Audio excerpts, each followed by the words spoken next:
আমরা এখানে একটা মনিটরের সার্কিট দেখতে পাচ্ছি। তো মনিটরের সার্কিটটির প্রবলেম হচ্ছে এটা নো পাওয়ার অবস্থা আছে। এই যে মনিটরটা খোলা আছে।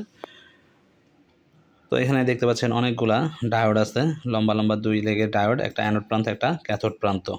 ওকে, তো অনেক সময় দেখা যায় যে এগুলো শর্ট থাকে, এগুলো শর্ট থাকার কারণে পাওয়ার আসে না। ওকে, তো আমরা দেখি এগুলো শর্ট আছে কিনা। প্রাথমিক অবস্থায় একটা গ্রাউন্ডে দেই আমরা।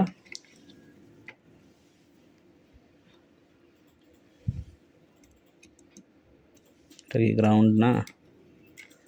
গ্রাউন্ড পায় নাই, পাইছে গ্রাউন্ড। দেখেন এই ডায়োডগুলো অ্যানোড ক্যাথোডে কোনো প্রকার শর্ট নাই। ওকে, এগুলা একটাও শর্ট নাই। আমরা অপোজিটে যাই, অপোজিটে গ্রাউন্ড পাবো কোথায়?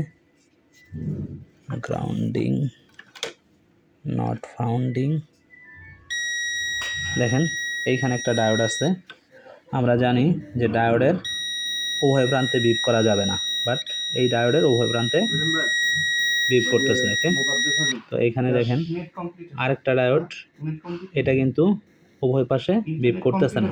ঠিক আছে, শুধুমাত্র এই ডায়োডটা গ্রাউন্ডের সাথে বিপ করতেছে। সো এই ডায়োডটা হচ্ছে আমরা যদি পাশাপাশিও ধরি তাও বিপ করে। দেখেন